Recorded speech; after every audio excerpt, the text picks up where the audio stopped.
मला पालकमंत्रीपद मिळू नये यासाठी काही लोकांनी माझ्यावर खोटे आरोप केले असं वक्तव्य धनंजय मुंडे यांनी केलंय. अगदी मंत्रिपदाची शपथ घ्यायच्या अगोदरपासून बीड हत्याकांडाला मंत्री धनंजय मुंडे जबाबदार आहेत. धनंजय मुंडेंचा राजीनामा घ्यावा अशी मागणी संजय राऊतांनी केली आहे.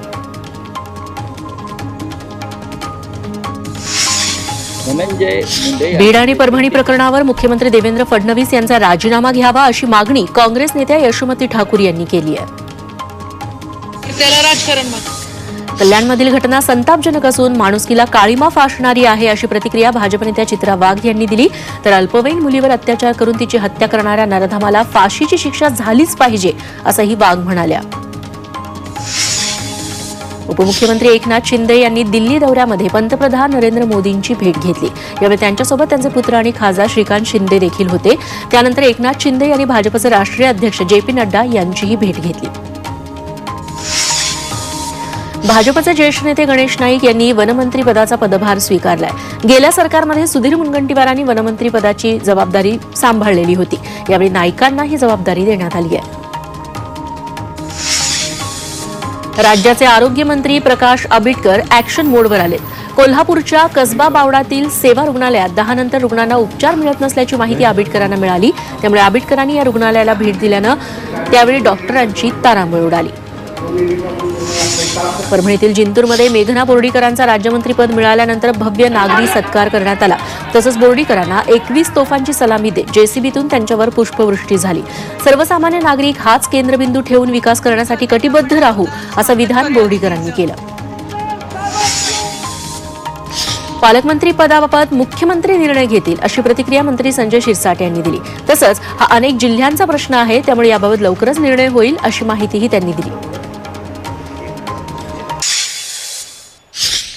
वाशिम शिक्षण महर्षी पंजाबराव देशमुखांच्या जयंतीनिमित्त शोभायात्रा काढण्यात आली आहे. तसंच पंजाबराव देशमुखांची प्रतिमा पालखीत ठेवून गावात प्रभात फेरी काढण्यात आली. यावेळी मोठ्या उत्साहात विद्यार्थ्यांनी पारंपरिक वेशभूषा परिधान केली. पंजाबराव देशमुखांच्या 126व्या जयंतीनिमित्त अकोल्यातील कृषी विद्यापीठाच्या क्रीडांगणावर कृषी प्रदर्शनाचं आयोजन करण्यात आलं.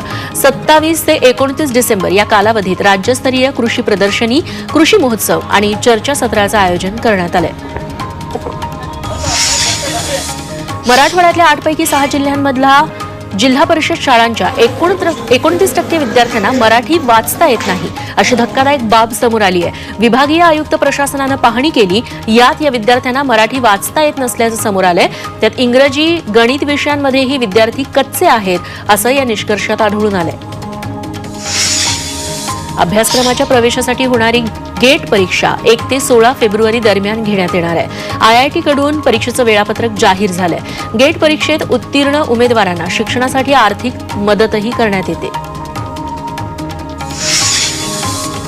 सोलापुरातील मोडनिंब स्टेशन ते करकंब रस्त्याचं काम सुरू झालंय. या रस्त्यावरील डांबरीकरणाचं काम अनेक महिन्यांपासून रखडलं होतं. मनसे जिल्हाध्यक्ष आणि स्थानिकांनी दिलेल्या इशाऱ्यानंतर या कामाला सुरुवात झाली आहे. त्यामुळे वाहनधारक आणि नागरिकांची सोय होणार आहे. नाशिकच्या दिंडोरीत बनावट नोटांचा छापखाना दिंडोरी पोलिसांनी उद्ध्वस्त केलाय. एका लॉजवर हा छापखाना सुरू होता. यावेळी प्रिंटर, कागद आणि मोबाईल पोलिसांनी जप्त केलाय. तर 20,700 रुपयांचा मुद्देमालही ताब्यात घेतला असून तिघांना बेड्या ठोकल्या. ठाण्यातील शहापुरात लाल परीची अवस्था दयनीय झाली आहे. शहापूर एसटी आगारातील 90% अधिक एसटी बसेस पूर्णपणे नादुरुस्त आहेत. त्यामुळे प्रवासी जीव मुठीत घेऊन आपला प्रवास करतायत. पुण्याच्या इंदापुरात बीड आणि परभणीतील घटनेचे पडसाद उमटले. इंदापुरात मराठा समाज आक्रमक झाला. दोन्ही घटनांमधील आरोपींना तात्काळ अटक करून फाशीची शिक्षा देण्यात यावी यासह मंत्री धनंजय मुंडेंचा राजीनामा घ्यावा अशी मागणी मराठा समाजानं केली. कोल्हापुरातील अंबाबाई देवीचं पर्यावरण मंत्री पंकजा मुंडे यांनी दर्शन घेतलं. पर्यावरण मंत्रालयाची जबाबदारी स्वीकारल्यानंतर पहिल्यांदाच पंकजा मुंडे कोल्हापुरात गेल्या. मंत्रिपदाची जबाबदारी निश्चित यशस्वीपणे पार पाडणार असा विश्वास त्यांनी बोलून दाखवला.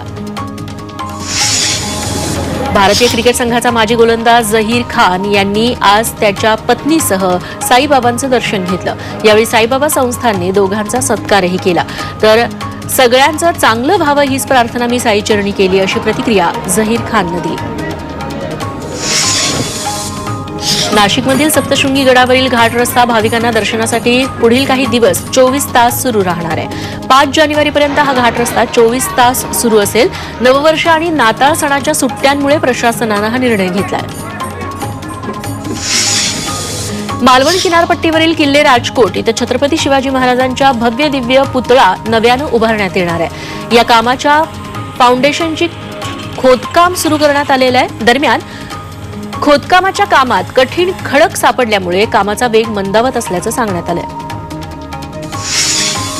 पंढरपुरात विठ्ठल रुक्मिणी मंदिराचं जतन आणि संवर्धन करण्याचं काम सुरू आहे. संत नामदेव पायरीवरील पितळी दरवाजा चांदीचा बनवण्याचंही काम सुरू आहे. त्यामुळे भाविकांसाठी या प्रवेशद्वारातून सध्या प्रवेश बंद ठेवण्यात आलाय. तर येत्या 8 दिवसात हे काम पूर्ण होणार आहे. नाशिकात देव मामलेदार यशवंतराव महाराजांच्या 137व्या पुण्यतिथी सोहळ्यानिमित्तानं यात्रोत्सवाला सुरुवात झाली. शासकीय अधिकारी, देवस्थानचे विश्वस्त यांच्या हस्ते महाअभिषेक आणि पूजा करण्यात आली. तसंच शहरात भव्य रथोत्सवही काढण्यात आला. लातूरच्या आयकॉन रुग्णालयाचे प्रमुख प्रमोद घुगे 30 डिसेंबरपर्यंत पोलीस कोठडी त्यांना सुनावण्यात आली आहे. बाळू डोंगरे खून प्रकरणी न्यायालयाने ही सुनावणी दिलेली आहे. रुग्णालयात काम करणाऱ्या बाळू डोंगरेला प्रमोद घुगे आणि अनिकेत मुंडेने जबर मारहाण केली होती. त्या डोंगरेचा मृत्यू झाला होता. नव्यानं बांधलेल्या कॉन्क्रीट रस्त्यांची कामं निकृष्ट झाल्यानं महापालिका प्रशासनानं दोषींना आतापर्यंत 50 लाख रुपयांचा दंड ठोठावलाय. हा दंड संबंधित कंत्राटदारांसह या रस्त्याच्या कामावर देखरेख करणाऱ्या क्वालिटी मॅनेजमेंट एजन्सींनाही ठोठावण्यात आलाय, अशी माहिती पालिकेतल्या वरिष्ठ अधिकाऱ्यांनी दिली आहे. मोबाईल नेटवर्क पुरवणाऱ्या 11 दूरसंचार कंपन्यांनी मुंबई महापालिकेचा 93 कोटी 86 लाख रुपयांचा मालमत्ता कर थकवलाय. या कर वसुलीसाठी महापालिकेनं राज्य सरकारला पत्र पाठवलंय. इंडस टॉवरची सर्वात जास्त 35 कोटी 69 लाख रुपयांची थकबाकी आहे. त्या खालोखाल रिलायन्स इन्फोकॉमकडे 11 कोटी 98 लाख रुपयांची थकबाकी आहे. येवला शहर पोलिसांनी नायलॉन मांजाविरोधात कडक कारवाई केली. येवला सिन्नर या 2 ठिकाणी पोलिसांनी छापा टाकत 19 नायलॉन मांजाचे रीळ जप्त केले. या प्रकरणी दोघांवर पर्यावरण संरक्षण कायद्याअंतर्गत गुन्हा दाखल करण्यात आला. पिंपरी चिंचवडमध्ये सोनसाखळी चोरी करणाऱ्या एका सराईत गुन्हेगाराला अटक झाली आहे. गुन्हे शाखेच्या पथकाने या चोराला ताब्यात घेतलं. पोलिसांना आरोपीबाबत माहिती मिळताच त्यांनी सापळा रचून त्याला बेड्या ठोकल्या. गोंदियातील मरार टोली परिसरात रहदारीच्या ठिकाणी ठेवलेली दुचाकी चोरट्यांनी पळवली. दुचाकी चोरतानाची घटना सीसीटीव्ही कॅमेऱ्यात चित्रित झाली आहे. त्यामुळे नागरिकांमध्ये भीतीचं वातावरण आहे. भंडारा जिल्ह्याच्या लाखांदूर तालुक्यात अज्ञात चोरट्यांनी बीडीसीसी बँकेचं कुलूप तोडून चोरी करण्याचा प्रयत्न केला होता. या प्रकरणी लाखांदूर पोलिसांनी बँक प्रबंधकांच्या तक्रारीवरून गुन्हा दाखल करत तपास कार्य सुरू केलं. अखेर 4 आरोपींना अटक करण्यात लाखांदूर पोलिसांना यश आलं. अकोल्यात एका मनोरुग्णानं झाडावर चढून धिंगाणा घातला. अग्निशमन दलाच्या मदतीनं झाडावर चढलेल्या मनोरुग्णाला झाडावरून खाली उतरवण्यात आलं.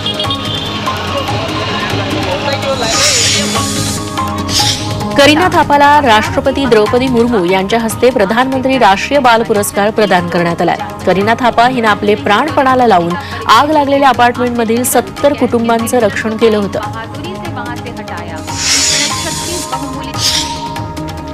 जम्मू काश्मीरमधील पूंछमध्ये झालेल्या अपघातात महाराष्ट्रातील 2 जवानांचा समावेश आहे. मुख्यमंत्री देवेंद्र फडणवीसांनी या दोन्ही जवानांना श्रद्धांजली अर्पण केली आहे. तसंच दोन्ही जवानांच्या वारसांना प्रत्येकी 1 कोटींची मदत जाहीर करण्यात आली आहे. पूंछमध्ये लष्कराच्या गाडीला झालेल्या अपघातात साताऱ्यातले जवान शुभम घाडगे शहीद झाले.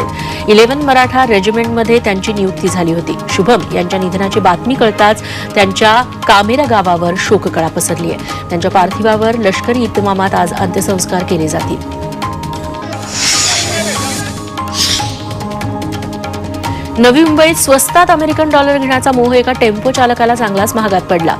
एपीएमसी परिसरात बोलावून चालकाकडून 5 लाखांची रोख रक्कम घेऊन त्या बदल्यात अमेरिकन डॉलरचे बंडल दिले. मात्र त्यात 1 अमेरिकी चलनाची नोट आणि त्याखाली कागदाचा गठ्ठा सापडला. सतीश वाघ खून प्रकरणात पत्नी मोहिनी वाघ मुख्य सूत्रधार असल्याची माहिती सहाय्यक पोलीस आयुक्तांनी दिली आहे. सतीश वाघ यांनी त्यांच्या पत्नीला अनेकदा मारहाण केली असल्याचं पोलिसांनी सांगितलं. तसंच पैशांचे सगळे व्यवहार हाती घेण्यासाठी खून केल्याची पत्नीनं कबुली दिली आहे. धाराशिवच्या हातला देवी मंदिर परिसरात अज्ञात व्यक्तीनं कठड्यांची तोडफोड केली आहे। या मंदिराच्या डोंगरावर भाविकांसह पर्यटकही मोठ्या संख्येने येतात। यावेळी नागरिकांच्या निदर्शनास हा प्रकार आल्यानं या प्रकरणी गुन्हा दाखल करण्यात आलाय।